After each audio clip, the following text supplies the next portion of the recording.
여러분 안녕하세요. 매일 성경 순과 함께하는 말씀 묵상 2021년 1월 21일 묵상입니다. 오늘 본문은 누가복음 7장 36절부터 50절입니다. 바리새파 사람 가운데서 어떤 사람이 예수께 청하여 자기와 함께 음식을 먹자고 하였다. 그래서 예수께서는 그 바리새파 사람의 집에 들어가셔서 상에 앉으셨다.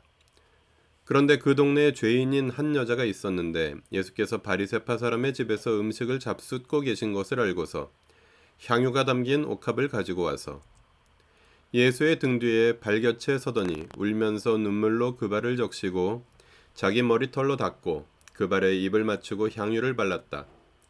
예수를 초대한 바리새파 사람이 이것을 보고 혼자 중얼거렸다. 이 사람이 예언자라면 자기를 만지는 저 여자가 누구이며 어떠한 여자인지 알았을 터인데 그 여자는 죄인인데. 예수께서 그에게 말씀하셨다. 시몬아, 내게 할 말이 있다. 시몬이 말했다. 선생님, 말씀하십시오. 예수께서 말씀하셨다. 어떤 돈놀이꾼에게 빚진 사람 둘이 있었는데 한 사람은 500데나리온을 빚지고 또 한 사람은 50데나리온을 빚졌다.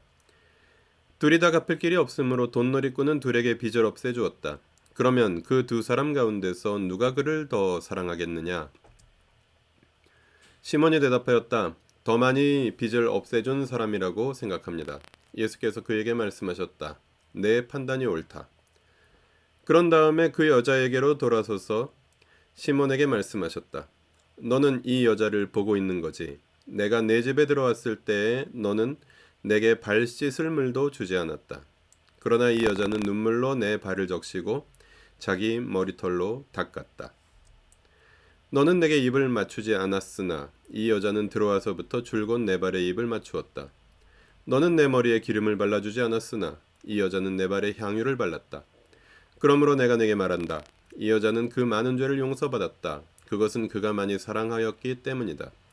용서받는 것이 적은 사람은 적게 사랑한다. 그리고 예수께서 그 여자에게 말씀하셨다. 내 죄가 용서받았다. 그러자 상에 함께 앉아있는 사람들이 속으로 수군거리기를 이 사람이 누구이기에 죄까지도 용서해 준다는 말인가 하였다. 그러나 예수께서는 그 여자에게 말씀하셨다. 내 믿음이 너를 구원하였다. 평안히 가거라. 아멘. 네, 오늘 본문 함께 관찰하겠습니다. 먼저 36절은 예수님께서 시몬이라는 바리새파 사람의 집에 식사 초대를 받으신 이야기입니다. 37절부터 38절까지 본문은 동네에 알려진 죄인 여자가 집에 들어와서 예수님 발에 향유를 바르는 이야기입니다. 39절부터 47절은 그 모습을 보며 예수님께 불만을 품은 바리새인 시몬에게 예수님께서 죄와 용서를 가르치신 이야기입니다. 그리고 48절부터 50절은 예수님께서 여자를 용서하신 이야기입니다. 예수님에 대한 대표적인 적대 세력으로 등장하던 바리새파의 어느 일원이 오늘은 예수님을 식사에 초대하였습니다. 아마도 지역의 유지로서 설교자를 대접했던 것으로 보입니다. 이 초대가 예수를 트집잡기 위한 함정이었는지는 본문의 맥락에서는 알 수 없습니다. 예수님께서 초대를 받으신 식사 자리에 한 여자가 들어와 예수님의 발을 자신의 눈물과 머리카락으로 닦고 입 맞추고 향유를 바름으로써 긴장이 조성됩니다. 여자가 죄인이라는 사실을 알고 있었던 호스트 시몬은 여자의 이런 행동을 용납하는 예수를 내심 업신여깁니다. 예수님은 그런 시몬의 마음을 알아차리시고 시몬의 냉소를 지적하시고 감사와 감격에 겨운 여자의 행동을 칭찬하시며 여자에게 용서를 선언하십니다. 오늘 본문을 통해서 우리가 무엇을 깨달을 수 있을까요? 교회는 용서받은 죄인들의 공동체입니다. 예수님 주변에는 많은 사람들이 있었고 그들의 영적, 도덕적, 사회적 상태는 다양했습니다. 시몬 같은 나무랄 것도 아쉬울 것도 없는 사람도 있었을 것이고 죄인 여자 같은 도덕적으로 사회적으로 지탄받는 사람도 있었을 것입니다. 그러나 예수님 주변에 있는 모든 사람들의 공통점은 예수님이라는 존재입니다. 그들 모두는 예수님이 필요했고 예수님을 만났고 예수님과 관계를 맺어가기 시작한 사람들입니다.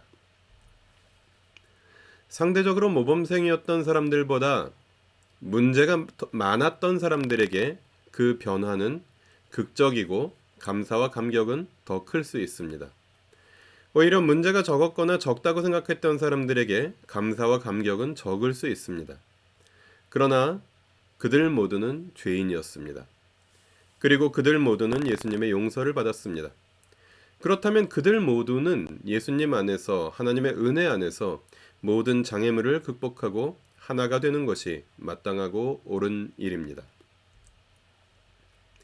오늘 본문을 우리의 삶에 적용하겠습니다. 내가 예수님의 용서를 받은 죄인이라는 사실이 나에게 감사와 감격을 주고 있는가요?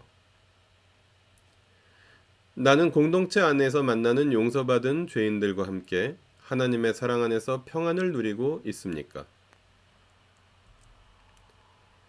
자신이 죄인임을, 좀 더 정확하게는 용서받은 죄인임을 부정하는 그리스도인은 아마 없을 것입니다. 그러나 자신의 죄를 미워하는 후회의 크기와 자신이 받은 용서를 기뻐하는 감사의 크기는 각자 다를 수 있을 것입니다. 그러나 중요한 것은 우리 모두가 용서를 받은 죄인들이라는 공통점이며 교회가 죄인들의 공동체라는 사실입니다. 이 공통점에 대한 인식이 클수록 은혜가 중요해지고 이 공통점보다 차이점에 대한 인식이 커질수록 은혜보다는 공로가 중요해집니다. 우리는 모두 용서받은 죄인들입니다. 내가 받은 용서에 대한 감사와 감격이 있는 사람, 차이점보다 공통점을 더 크게 인식하는 사람, 공로보다 은혜가 중요한 사람으로 계속해서 성장해 나가며 계속해서 새롭게 그리스도의 용서를 경험한 죄인들이 평안히 찾아갈 수 있는 은혜와 감사의 공동체를 세워가라고 본문을 통해 주님은 먼저 용서받은 우리에게 말씀하십니다. 말씀 앞에 머무는 시간 가지겠습니다.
기도하시겠습니다. 아들을 보내신 그 크신 사랑으로 용서받은 죄인으로서 용서받은 죄인들과 함께 용서받은 죄인들의 공동체가 되어갑니다. 냉소가 아니라 감사로, 공로가 아니라 은혜로 용서의 공동체를 함께 세워가게 하여 주십시오. 우리 주 예수 그리스도의 이름으로 기도합니다. 아멘.